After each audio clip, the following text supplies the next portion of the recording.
అందమైన చర్మ సౌందర్యం మీ సొంతం. Second aqua radiance deep cleansing gel.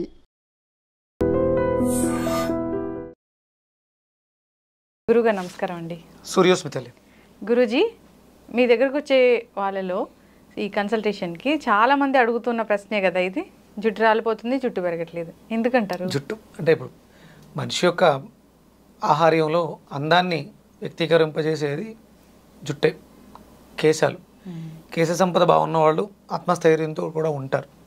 అలాగే మీరు ఈ ఆధ్యాత్మిక జీవితాల్లో ఉన్నవాళ్ళు కంపల్సరీ ఇది గెడ్డంలో కావచ్చు, శిరస్సు మీద కావచ్చు, జుట్టుని ఎక్కువగా పెంచుకోవడం అంటే అది శక్తికి కేంద్రంగా చెప్పబడుతూ ఉంటుంది. అలాగే మనం పరమేశ్వరుడిని చూసుకుంటే కూడా జటాజూటధారి అంటారు. ఇది అంటే ఒక స్టేజ్కి వెళ్ళిన తర్వాత విపరీతంగా పెరిగిపోతూ ఉంటుంది. ఇప్పుడు మీరు హిమాలయాల్లో ఉన్నవాళ్ళు కానీ లేకపోతే సన్యాసాశ్రమంలో ఉన్న వాళ్ళకి ఏం పోషకాలు తీసుకుంటారని జుట్టు అంత విరివిగా పెరిగిపోతూ ఉంటుంది. వాళ్ళకేం ఓడదే, అంటే వాళ్ళు జంక్ ఫుడ్ తినరు కాబట్టి. అంటే ఇక్కడ మనం అర్థం చేసుకోవాల్సింది ఏంటంటే ఆహార విహార వ్యవహారాలు అనేవి మన జీవన విధానంలో మనల్ని ఎదిగేలాగా లేకపోతే పతనం అయిపోయేలాగా చేస్తున్నాయి.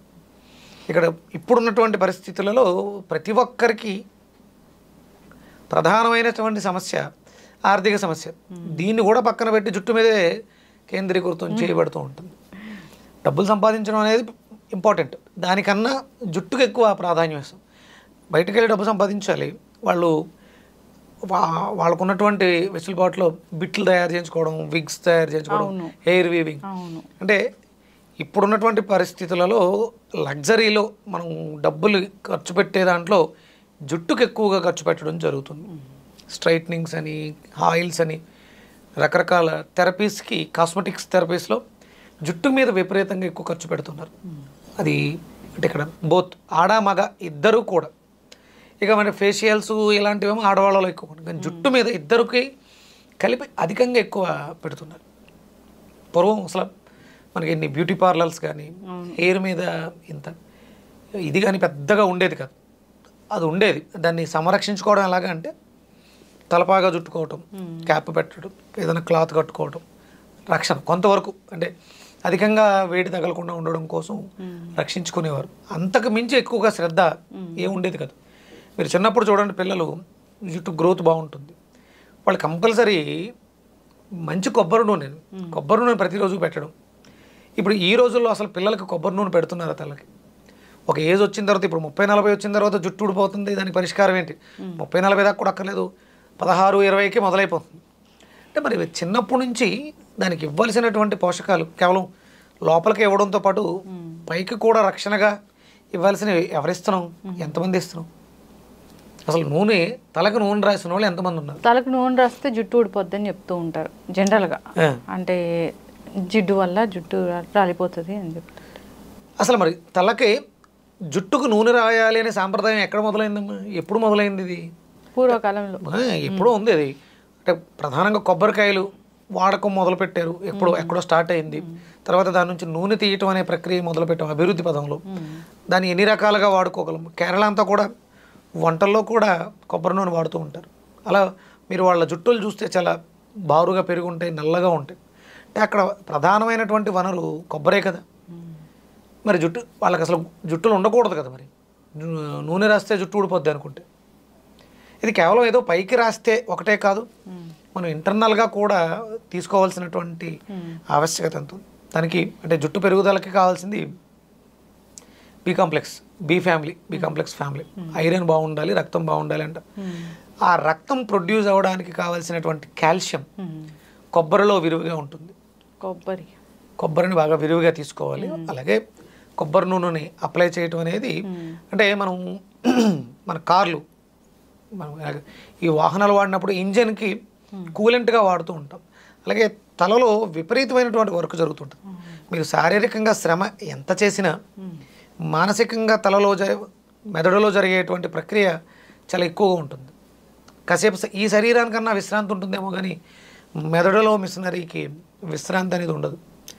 అందుకని అక్కడ మనం ఆ ఇంజన్ వేడి ఎక్కకుండా ఉండడం కోసం ఎలా అయితే కూలెంట్ వాడుతున్నామో మన శరీరంలో జరిగేటువంటి ఈ ప్రక్రియకి కూడా కొబ్బరి నూనె శ్రేయోదాయకం. ఇంకా ఎక్కువగా వేడి ఉంది, ఇంకా ఎక్కువగా జుట్టు రాలిపోతుంది, ఆముదం చిక్కగా ఉంటుంది, ఆముదం కొంచెం గోరువెచ్చగా చేసుకుని దాన్ని మనం తలకి అప్లై చేయటం, ఒక 4-5 గంటల తర్వాత దాన్ని వాష్ చేసుకోవడం, ఇలా రెగ్యులర్గా చేస్తూ ఉండాలి. అలాగే మనకున్నటువంటి ప్రధాన వనరుల్లో ఈ మధ్యకాలంలో ఉల్లిపాయ రసం రాయటం అనేది కూడా ఎక్కువగా, అసలు ఆనియన్ సీడ్ ఆయిల్ అంటారు, అది జుట్టుకేనా? జుట్టుకే అంటే ఏమి లేదు దాంట్లో, అది క్షార పదార్థం. మన జుట్టు రాలిపోతుందంటే ఆమ్లాలు ఎక్కువ అవడం వల్ల కూడా జుట్టు రాలిపోతుంది. చుండ్రు ఇలాంటి వాటికి ఉల్లిపాయ మంచి సమాధానం చెప్తుంది. ఆ ఉల్లిపాయని దంచి ఆ రసాన్ని పిండి తలకి అప్లై చేసి, నిమ్మకాయతో కలిపి తలకి అప్లై చేసి వాష్ చేసుకోవడం. అలాగే మనం ఆయిల్స్ కూడా తయారు చేస్తున్నారు ఉల్లిపాయ తోటి. అలాగే మనకి తీసుకోవాల్సిన వాటిల్లో ప్రధానంగా ఇది చర్మ వ్యవస్థకు సంబంధించింది. కాల్షియం బాగుండాలి. జుట్టు బాగా పెరగాలంటే, జుట్టు పెరగాలన్నా గోర్లు పెరగాలన్నా మనకి సఫిషియెంట్ కాల్షియం ఉండాలి. దానికోసం కొబ్బరిని మనం ఎక్కువగా, అంటే మన పంట కూడా మనకు కొబ్బరి అధికంగానే లభిస్తూ ఉంటుంది. ఇప్పుడంటే ఏదో మనం కొబ్బరికాయ కొట్టి పాడేస్తున్నాం, కానీ పూర్వం కొబ్బరికాయని విరివిగా తీసుకుంటాం. ఇంటర్నల్గా కూడా తీసుకోవడం ద్వారా జుట్టుకి ఎలాంటి ప్రతిబంధకం కాదు, జుట్టు బాగా పెరగడానికి దోహదం చేస్తుంది కొబ్బరిని చట్నీలో వాడుకోవచ్చు. ఎండు కొబ్బరిని మనం ఖర్జూరంతో కలిపి తీసుకోవడం ద్వారా, దొండకాయల్ని జ్యూస్ చేసుకుని తాగడం ద్వారా, ఎండు ఖర్జూరంని కొబ్బరితో కలిపి తీసుకోవడం స్ట్రెంగ్త్, బి కాంప్లెక్స్, ఐరన్ ఇవన్నీ కూడా దానివల్ల వస్తాయి. జుట్టు పెరుగుదలకి ఉపయోగపడుతుంది. జుట్టు ఊడుతుంటే రాలిపోకుండా కూడా ఆపుతుంది. అలాగే మనం కంపల్సరీ వారంలో 1-2 సార్లు కొంకుడికాయతో మాత్రమే స్నానం చేయటం అనేది చాలా అవసరం. ఇప్పుడు మనం బయట అన్నీ కూడా కెమికల్ బేస్డ్ షాంపూస్, కొంకుడికాయ అనేది శాంతింప చేస్తుంది. దాంట్లో ఉన్నటువంటి గుణం విషాల్ని విరిచే గుణం ఉంది. మీరు చూడండి, ఎవరన్నా సూసైడ్ చేసుకున్నారు, మత్తుమాత్రలు మింగారు, లేకపోతే విషం తీసుకున్నారు అన్నప్పుడు కొంకుడికాయల్ని దంచి రసం పిండి పట్టించేస్తారు. అంటే విషానికి విరుగుడు కుంకుడు. మన శరీరంలో ఉన్నటువంటి విషతుల్యమైనటువంటి పదార్థాల ద్వారా, అంటే మనం ఇంటర్నల్గా తీసుకుంటాం, కానీ తలకి మనం వాడినటువంటి కెమికల్స్ వల్ల సైడ్ ఎఫెక్ట్లు పోవాలన్నా, ప్రకృతిలో ఉన్నటువంటి పొల్యూషన్ పోవడానికన్నా కొంకుడికాయ చాలా అద్భుతంగా ఉపయోగపడుతుంది. అందుకని రెగ్యులర్గా మనం కొంకుడికాయలతో షాంపూతో స్నానం చేయటం అనేది చాలా అవసరం. ఖచ్చితంగా గురువుగారు. అయితే ఇంటర్నల్గా తీసుకోవాలి ఫుడ్స్ కొన్ని ఉన్నాయి. సో మీరు అన్నట్లు కొబ్బరిని విరివిగా తీసుకోవాలి. కొబ్బరిని ఖర్జూరంతో కలిపి తీసుకుంటే కూడా చాలా మంచిదే. సో కోకోనట్ వాటర్ తాగితే కూడా మంచిదేనా గురువుగారు? జనరల్గా కొబ్బరి నీళ్ళు మంచిదే, అది ఉదయం మాత్రమే తాగాలి. ఉదయం 7-8 గంటల లోపు తాగితే చాలా అద్భుతంగా ఔషధంగా పనిచేస్తూ ఉంటుంది. 7-8 గంటల లోపు అంటే టీలు కాఫీలు బదులుగా ముందు ఫస్ట్ ఎంటీ స్టమక్తో కొబ్బరి నీళ్లు తాగడం అనేది మంచి ప్రక్రియ. చాలా మంది టైం అనేది ఉంటుంది. అయితే ఎప్పుడు పడితే అప్పుడు మధ్యాహ్నం అట్లు, సాయంత్రం అట్లు తాగుతుంటారు. కొబ్బరి నీళ్లు తాగడానికి అనువైన సమయం ఉదయం 6 to 7-7:30 వరకు మంచిది. ఏమీ తినకుండా ఎంటీ స్టమక్. ఎక్స్టర్నల్ అప్లికేషన్గా కోకోనట్ ఆయిల్ మంచిది. సో అండ్ మీరు అన్నట్లుగా ఆనియన్ జ్యూస్ అనేది చాలా చాలా ఫేమస్ అయిపోయింది. అసలు ఖచ్చితంగా బాగా పనిచేస్తుంది అని కూడా. సో ఇలా అప్లికేషన్స్ అనేవి వాడుతూ ఉండాలని కోరుకుందాం గురువుగారు. జనరల్గా జుట్టు రాలే సమస్య ఎవరికి లేదు చెప్పండి, అందరికీ జుట్టు రాలే సమస్య ఉంది.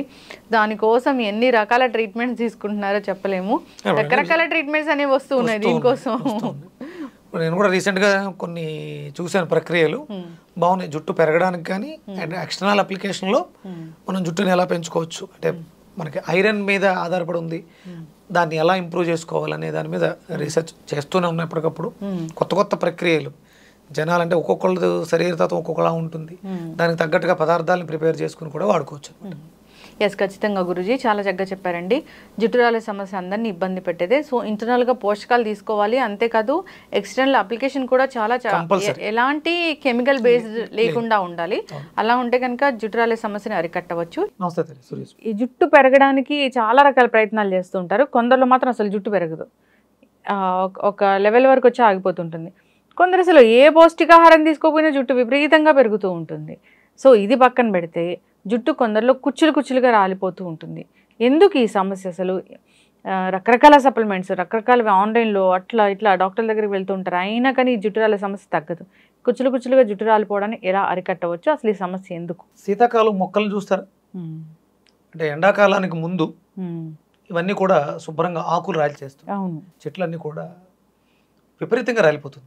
అంటే మరి చల్లటి వాతావరణం, అసలు ఎండాకాలం కదా, ఎండ వేడికి అవి రాలిపోవాలి, కానీ అప్పుడేమో చిగురుస్తాయి, చిగుర్లు తొడుగుతాయి కొత్తగా. కానీ శీతాకాలం ఆకు రాలి చేస్తాయి. అంటే ప్రతి మనిషి జీవితంలో కూడా ఎంటుకలు రాలటం అనేది సహజ గుణం. అంటే మన శరీరంలో కణజాలాలు, డెడ్ సెల్స్ డ్యామేజ్ అవుతుంటే రీజనరేట్ అవుతూ ఉంటాయి. జుట్టు కూడా సేమ్ అంతే, అలా వస్తూనే ఉంటుంది, పెరుగుతూనే ఉంటుంది. కానీ అంటే విపరీతంగా రాలిపోతుంది అన్నప్పుడు మీరు అక్కడ గమనించవలసింది ఏంటి అంటే ఆక్సిజన్ సప్లై తలకి తక్కువగా ఉంది. వాళ్ళు అంటే స్ట్రెస్ వల్ల, యాంగ్జైటీ, డిప్రెషన్, వీటి వల్ల, అంటే పౌష్టికాహార లోపం ఇది ఒకటి ప్రధాన కారణం. అంటే సీజనల్గా నేను ఇప్పుడు మొక్కల్ని ఎందుకు ప్రామాణికంగా తీసుకున్నాను అంటే రాల్చేసిన ప్రతి మొక్క కూడా పూర్తిగా మళ్ళీ ఎండాకాలం వచ్చేసరికి ఆ వేడిని తట్టుకోవడానికి చల్లగా మారిపోతుంది. చాలా నవనవలాడుతూ ఉంటాయి ఆకులన్నీ కూడా. అది సహజంగా ప్రతి దాంట్లో కూడా ఈ జుట్టు అనేది పెరుగుదల విషయంలో మనకు ఉంటుంది. కానీ మరి మనిషి విషయంలోకి వస్తులోకి ఒక స్టేజ్కి వెళ్ళిన తర్వాత ఎందుకు మళ్ళీ తిరిగి పొందలేకపోతున్నాడు? ఇప్పుడు మీకు జుట్టు అధికంగా ఉన్నటువంటి జంతువులను తీసుకోండి మనం. అంటే అందులో ప్రధానంగా నేను మేకల్ని ఎక్కువ మనం తీసుకుంటే జుట్టు బాగుంటుంది. మేకపాలు కూడా మనిషి వాడడానికి ఆమోదయోగ్యమైనటువంటి చాలా బ్యూటీ ప్రొడక్ట్స్ కూడా వచ్చాయి కదా గోట్ మిల్క్ తో. అవి మీకు అంటే జుట్టు పెరగడానికి కావాల్సినటువంటి పోషకాలు దాంట్లో ఉన్నాయి అని చెప్తారు చాలామంది. నేను చేసిన వీడియో తర్వాత ఆ పాలు వాడడం కూడా జరిగింది. మరి వాటికి కూడా మీరు వెళ్ళి చూస్తే జుట్టు రాలిపోయి ఉంటుంది, కానీ వస్తూ ఉంటుంది. అవి ఎక్కడా కూడా ఎసిడిక్ నేచర్ ఫుడ్స్ కానీ హెవీ ఫుడ్స్ ఉండవు. అంటే సహజంగానే మేకలకి ఆకలి ఎక్కువ అంటారు. మేకలకి ఆకలి ఎక్కువ, విపరీతంగా తినేస్తాయి. వాటికి కాన్ఫిడెన్స్ ఎంత ఉంటుందంటే మీకు కొండ అంచుల మీద కూడా చిన్న చిన్న గిట్టలతో నిలబడిపోతాయి. అంచుల మీద నడుస్తాయి, అసలు పడవు. అంటే వాటి కాన్సన్ట్రేషన్ హెవీగా ఉంటుంది. అక్కడ మీకు అంటే మేక అనేది పొట్టేలు, ఇవి సంకేతం హెడ్ రీజన్, తల. అంటే మనకి కూడా ఆ హెడ్ రీజన్ స్ట్రాంగ్గా ఉండాలి. తలకి సంబంధించినటువంటి సమస్యలు, హెడ్లోకి ఆక్సిజన్ పర్ఫెక్ట్గా వెళ్ళట్లేదు కాబట్టి జుట్టు విపరీతంగా ఊడిపోతుంది. ఇదొక కారణం. ఇక రీజన్స్ చాలా ఉంటాయి. పౌష్టికాహార లోపం, మనకి బి కాంప్లెక్స్ ఫ్యామిలీ, మనం తీసుకునే ఆహారాల్లో అవి సరిగా లభించకపోవడం ఒక కారణం. అలాగే కొత్తగా వెంట్రుకలు తయారవడానికి కావాల్సినటువంటి కాల్షియం ఎముకల మధ్యలో ప్రొడ్యూస్ అయ్యేటువంటి బోన్ మ్యారోలో బ్లడ్ ప్రొడ్యూస్ అవుతుంది. అంటే quality of blood, quantity of blood, purity of blood, ఇవి ప్రధానమైనటువంటి కారణం అవుతుంది. దాంట్లో ఆక్సిజన్ లోపం వల్ల కూడా జరుగుతుంది. స్ట్రెస్లో ఉన్నప్పుడు బ్రీత్ తక్కువ తీసుకుంటాం, దానివల్ల కూడా జుట్టు ఎక్కువ అవుతుంది. అందుకే స్ట్రెస్ ఉన్న వాళ్ళకి జుట్టు రాలిపోతుంది అని చెప్తుంటారు. అలాగే ఈ స్ట్రెస్లో ఉన్నప్పుడు ఎసిడిటీ ఫామ్ అవుతుంటుంది, ఎక్కువ ఎసిడిక్ నేచర్లో ఉంటాం. వాళ్ళకు కూడా విపరీతమైనటువంటి క్రేవింగ్స్, విపరీతమైనటువంటి ఆకలి ఉంటుంది. దానివల్ల ఎక్కువ స్పైసీ ఫుడ్స్ తినేస్తారు. దానివల్ల ఇంకొంచెం ఎక్కువ ఊడిపోతుంది, మన బ్లడ్ చెక్కబడిపోతుంది. దానివల్ల కూడా ఫ్లో తక్కువగా ఉంటుంది. దానివల్ల కూడా ఈ సమస్య జరుగుతుంది. దీనికి ప్రధానంగా మనం తలని బాగు చేసుకోవాలి అనుకున్నప్పుడు మనం ఫస్ట్ ముందు బాగు చేసుకోవాల్సింది గట్ హెల్త్, పొట్టను బాగు చేసుకోవాలి. ప్రతిదానికి రూట్ కాజ్ అదే 100%. ఎందుకంటే మీరు తల రాలుతుంది అని ఒక ట్యాబ్లెట్ వేసినా, కాలు గోరు సరిగా పెరగట్లేదు లేకపోతే కోరికి దెబ్బ తగిలిందని ట్యాబ్లెట్ వేసినా నోటు ద్వారా పొట్టలోకి వెళ్తుంది తప్ప ఇంకెక్కడికి వెళ్ళదు డైరెక్ట్. అందుకని ముందు ఫస్ట్ స్టమక్ను బాగు చేసుకోవాలి. దానికి ప్రధానంగా మనం తీసుకోవాల్సింది బూడిద గుమ్మడికాయ, గట్ హెల్త్ని బాగు చేసుకోవడానికి. ఎసిడిక్ నేచర్ నుంచి ఆల్కలైన్ చేస్తుంది. హెడ్ రీజన్స్, తలలో వచ్చేటువంటి చాలా రకాల మార్పులకి, కంటి ఆరోగ్యాన్ని మెరుగుపరుచుకోవడానికి, చెవు ఆరోగ్యాన్ని మెరుగుపరుచుకోవడానికి, నోస్ని మెరుగుపరుచుకోవడానికి, జుట్టుని పెంపొందించుకోవడానికి బూడిద గుమ్మడికాయ జ్యూస్ అనేది చాలా అద్భుతంగా పనిచేస్తుంది. ఒక రకంగా చెప్పాలంటే ఆ జ్యూస్ని తలకి అప్లై చేసి కూడా సలవ చేయడానికి, తలకి అప్లై చేసి వాష్ చేయడం ద్వారా కూడా ఆ చుండ్రు ఇలాంటి డెఫిషియన్సీస్ కూడా తగ్గుతాయి. అంత పవర్ఫుల్. చాలా జనరల్ గా కూడా ఈ బూడిద గుమ్మడికాయ గురించి ఎక్కువగా చెప్తున్నారు గురుజీ. సో అందరూ తీసుకోవడం కూడా ఎక్కువగా తీసుకుంటూ ఉన్నారు, ఇన్ ద సెన్స్ విరివిగా వాడుతూ ఉన్నారు. సో దీనికి ఏమైనా ప్రత్యేకంగా ఒక మంత్ అనేది ఉంటుందా, లేదా ఇలాంటి ఇష్యూ రాగానే వాడుకోవచ్చా? అంటే సాధారణంగా ఇది చలవ చేసే గుణం అధికంగా ఉంటుంది, కానీ ఒరిజినల్గా అది అగ్నితత్వాన్ని కలిగి ఉంటుంది. ఫైర్ ఎలిమెంట్ వచ్చి ఫైర్ ఎలిమెంట్, కాకపోతే ఎండ్ ప్రోడక్ట్ వచ్చి కూలెంట్, బాడీని శరీరతత్వాన్ని కూల్ చేస్తుంది, చలవ చేస్తుంది. కాబట్టి వర్షాకాలం శీతాకాలం అధికంగా తీసుకోకూడదు. అందుకనే దానికి మనం కాంబినేషన్స్ చెప్తాం. బూడిద గుమ్మడికాయ తీసుకున్నప్పుడు ఒక రా ఫామ్లోనే కాకుండా దాంట్లో కొంచెం మిరియాల పొడి, చిన్న అల్లం ముక్క వేస్తాం. అంటే దీనివల్ల వచ్చేటువంటి కాంప్లికేషన్స్, ఒకవేళ జలుబు చేసే గుణం ఉంది, జలుబు చేస్తుంది, అందుకని మిరియాలు మనం ముందే కలపడం జరుగుతుంది. ఆ గుణాన్ని మారుస్తుంది. కాబట్టి తక్కువగా, అంటే మనకు రోజుకి ఒక 200 గ్రాములు తీసుకోవడం వల్ల ఎలాంటి ప్రమాదం ఉండదు. అది మార్నింగ్సే తీసుకోవాలి. ఇప్పుడు బూడిద గుమ్మడికాయ ఎప్పుడు కూడా ఉదయం మధ్యాహ్నం మాత్రమే తీసుకోవాలి, సాయంత్రం తీసుకోకూడదు. ఏ టైంలో అంటే మనకు ఉన్నటువంటి సమస్య నుంచి బయటపడ్డానికి. చాలామంది కొన్ని వీడియోస్లో కూడా చూసాను నేను, ఈ రా ఫామ్లో ఉన్నటువంటి బూడిద గుమ్మడికాయని తీసుకుంటే, పచ్చివి తీసుకుంటే, పచ్చి కూరగాయలు జ్యూసులుగా తీసుకుంటే కిడ్నీలో రాళ్ళు వస్తాయి. జనరల్గా కూడా చాలా మంది పెద్ద పెద్ద గురూజీలు, చాలా పెద్ద పెద్ద పండితులు కూడా ఈ బూడిద గుమ్మడికాయ తీసుకుంటే ఒంటికి మంచిది అని చాలా నంబర్ ఆఫ్ వీడియోస్ అయితే ఉన్నాయి. చాలా మంది చాలా సంవత్సరాలుగా చెప్తున్నారు. ఈ 3-4 ఏళ్లలో చాలా మంది తాగారు. అంటే వాళ్ళని కన్ఫ్యూజ్ చేస్తున్నారు, ఆడియన్స్ని కన్ఫ్యూజ్ అవ్వు కామెంట్స్ పెట్టడం, నన్ను కూడా అడగడం జరిగింది. పచ్చివి తీసుకుంటే మీకు కిడ్నీలో రాళ్ళు వస్తాయి అంటున్నారు. ఎంతవరకు అంటే దాంట్లో ఏదో ప్రాపర్టీ ఉంది, అది కిడ్నీలో స్టోన్గా ఫామ్ చేస్తుంది. అంటే సహజంగా మనం అనుకుంటున్నాం అది పచ్చిది అని. ఇవాళ మనం బయట టెంపరేచర్ ఎంత ఉంది చూడండి, 35 degrees, మినిమం 40 ఉంటుంది. అదే సమ్మర్లో అయితే 45 to 48కి వెళ్తుంది కదా. అంటే అది మనం తెంపడానికి ముందు బయట ఎన్ని డిగ్రీస్ ఉంది, 35 degrees మినిమం ఉంది. అంటే అది 35 degreesలో ఏమవుతుంది, కుక్ అవుతుంది కదా. అదేమి మీరు అనుకున్నట్టు రాలో లేదు. దాన్ని ఇంకొంచెం మనకి అవసరాలకు మార్చుకుంటున్నాం. అది 50 degrees, 60 degrees, 70 degrees, 100 degreesలో మారుస్తున్నాం. అందుకని మీరేమో అపోహ పడక్కర్లేదు. బూడిద గుమ్మడికాయ తాగడం వల్ల కిడ్నీలో రాళ్ళు వస్తాయి అనేది మాత్రం అయితే అపోహ. ఇలాంటివి మీరు భయపడవద్దు. మిమ్మల్ని అంటే భయపెట్టడానికి మిడిమిడి జ్ఞానంతో కొంతమంది మాట్లాడుతూ ఉండొచ్చు. వాటి గురించి ఆలోచించక్కర్లేదు. తలకి సంబంధించినటువంటి సమస్యలు, హెయిర్ పెరగడానికి మీరు కావాలనుకున్నప్పుడు బూడిద గుమ్మడికాయ మీకు అద్భుతంగా సహాయం చేస్తుంది. హెయిర్ పెరగడానికి కూడా, జుట్టు రాలడం ఆపుతుంది. అంటే ఒకటి మీరు చూడండి, ఎడారి భూముల్లో ఉన్నటువంటి మొక్కలు ఆకుల పెరుగుదల తక్కువగా ఉంటుంది. అవసరానికి సరిపడా మన శరీరంలో నీటి శాతం ఎక్కువగా ఉంటుంది. తర్వాత సెకండ్ ప్లేస్ గాలికి ఇవ్వబడి ఉంటుంది. 72% వాటర్ ఉంటే 5% ఎంతో బ్లడ్ ఉంటుంది, 8% ఎంతో ఎయిర్ ఉంటుంది అని చెప్తారు. అవన్నీ కూడా సఫిషియెంట్గా ఉండాలి. అంటే నీటి శాతం ఎందుకు తక్కువగా ఉంది, డిహైడ్రేట్ ఎందుకు అయిపోతుంది, దాన్ని మనం రీప్లేస్ చేసుకోవడానికి బూడిద గుమ్మడికాయ తీసుకోవడం ద్వారా మన శరీరంలో ఆ తత్వం పెరుగుతుంది. అందుకని మినిమం జుట్టు పెరగడానికి ఇది ఒక సఫిషియెంట్ వాటర్ కూడా ఉండాలి. అలాగే ప్రాణాయామం ఎక్కువగా చేయాలి. దానికి సరిపడా మనం తీసుకుంటున్నటువంటి ఆహారాల్లో మెలనిన్ కంటెంట్ ఉన్నది, విటమిన్ బి కాంప్లెక్స్ ఫ్యామిలీ ఉన్న ఫుడ్స్ ఎక్కువగా తీసుకోవాలి. ఓకే, ఎస్, ఖచ్చితంగా గురుగారు చాలా చక్కగా చెప్పారండి. నిజంగా ఇలాంటి ఆల్కలైన్ ఫుడ్ అంటారు కదా, ఆల్కలైన్ ఫుడ్ జుట్టు సంరక్షణకి మనం కెమికల్ బేస్ షాంపూలు వాడుతున్నాం, అది కూడా ఒక కారణం అవుతుంది. దాని నుంచి బయటపడి కుంకుడుకాయలు వాడుకోగలిగింది, న్యాచురల్ సీకాకాయ, కుంకుడుకాయలు ఇలాంటివి ఉన్నాయి.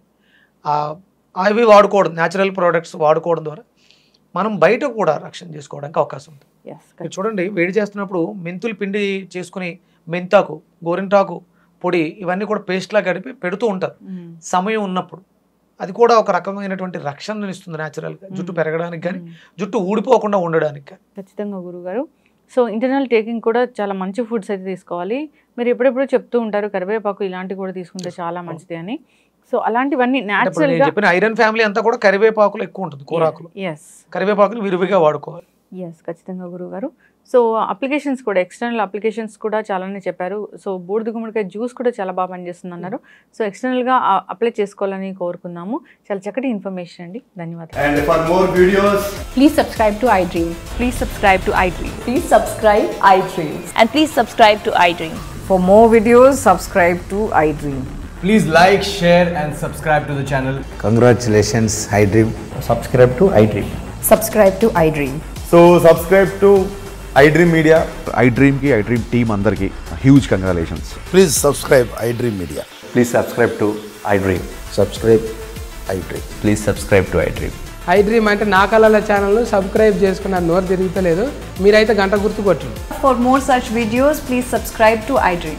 Subscribe to iDream. Please subscribe to iDream. Please subscribe iDream Media. Please do subscribe to iDream. Please subscribe to iDream Media. For best entertainment and information, please subscribe iDream. And don't forget to subscribe to iDream.